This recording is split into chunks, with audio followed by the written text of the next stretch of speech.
रामपूर राजेंद्र नारायण सरोदे यांच्या कुटुंबावर झालेल्या कथित हल्ल्याला 1.5 महिन्याचा कालावधी उलटूनही अद्याप पूर्णपणे न्याय मिळालेला नसल्याचा आरोप करत आंदोलनकर्ते आज 15 ऑगस्टपासून आमरण उपोषणाला बसले आहेत।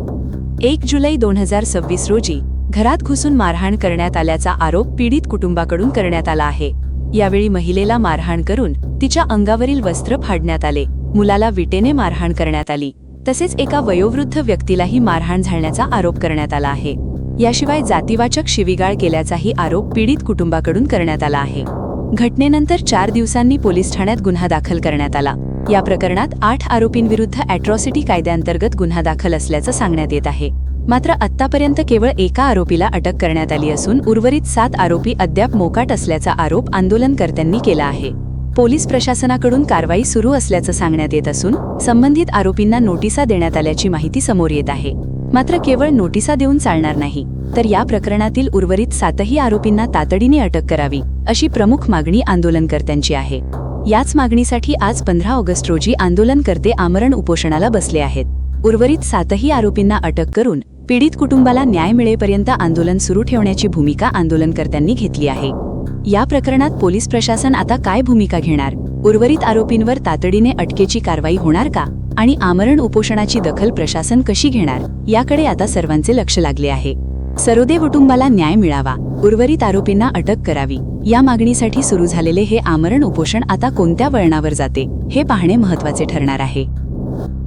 आज दिनांक 15 ऑगस्ट 2026 रोजी पीडित कुटुंब राजेंद्र नारायण सरोदे यांच्यावर जो 1.5 महिन्यापासून होत असलेला अन्याय, त्यांना अजून न्याय मिळण्याची कुठलीही प्रोसिजर आतापर्यंत झालेली नाहीये। प्रशासनाकडून पदाधिकाऱ्यांकडून नेहमी उडवडीची उत्तर देतोय। तर ह्या नेमकी काय घटना घडलेली? घटना अशी घडलेली की सुमारे 1 जुलै 2026 रोजी त्यांना घरात घुसून मारहाण करून जातीवाचक शिवीगाळ करून घरातून महिलेला उडून त्यांच्या अंगवस्त्र फाडण्यात येऊन मुलाला विटाने मारहाण, वयस्कर व्यक्तीला पण मारहाण केलेली आहे। त्याच्यानंतर सुमारे 4 दिवसानंतर तिथं पोलीस स्टेशनमध्ये गुन्हा दाखल झाला।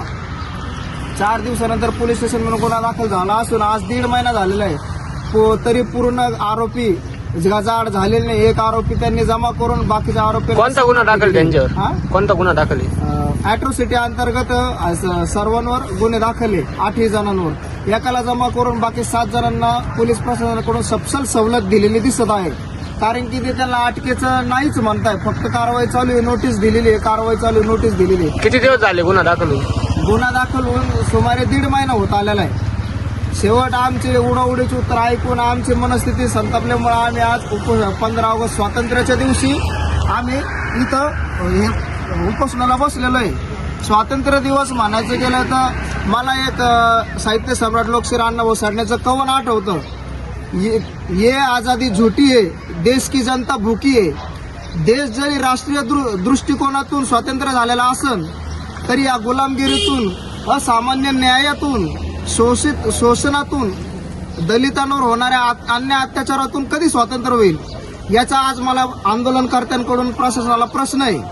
प्रशासनाला हाच माझा प्रश्न आहे का तुम्ही जर अॅट्रॉसिटी अंतर्गत एवढा गंभीर गुन्ह्यात जर गुन्हेगारांना जर तुम्ही सवलती देताय, तर मग अॅट्रॉसिटी अंतर्गत कायदा भारतामध्ये लागू करावा का नाही करावा, दलितांनी त्यांचा हक्क मागावा की नाही मागाव्या, त्यांना मानवर उंच करून जगण्याचा अधिकार आहे की नाही, हा इथं प्रश्नचिन्ह प्रस्थापितांकडून विस्थापितांसाठी तयार होतो।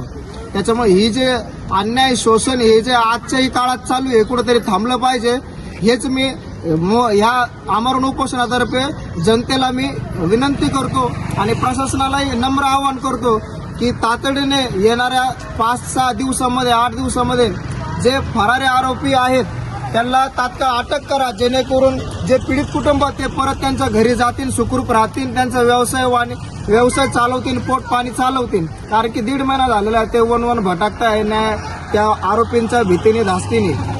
वेळोवेळी ते त्यांना संपर्क करून इतर माणसांच्या द्वारे संपर्क करून त्यांना धमक्या देतात, तुमच्या मुलावर पोस्को गुन्हा दाखल करू, दरोड्याचा गुन्हा दाखल करू, तुम्हाला इथं राहू देणार नाही, अमुक तमुक असं तसं करून, आणि त्याचबरोबर मला संबंधित गुन्ह्यामध्ये जो तपास अधिकारी जो कोणी असेल त्या तपास अधिकाऱ्याला ही मला विनंती आहे का त्यांनी तपास हा लवकरात लवकर करावा. तपासामध्ये काय जी सत्यता आहे ती समोर आणून त्यांच्यावर कारवाई करावी. आज सकाळी सुमारे 8-9 वाजल्यापासून आम्ही उपोषणाला आमरण उपोषणाला सुरुवात केलेली आहे. तरी तालुक्यातून ज्या ज्या कार्यालयात आमची केस चालू आहे तिथून कुठल्याही वरिष्ठ अधिकाऱ्याने आमची दखल घेतलेली नाही, आम्हाला विचारपूस करायला आलेली नाही व कुठलंही आम्हाला पत्र किंवा नोटीस आम्हाला कुठलाही पाठपुरावा दिलेला नाही.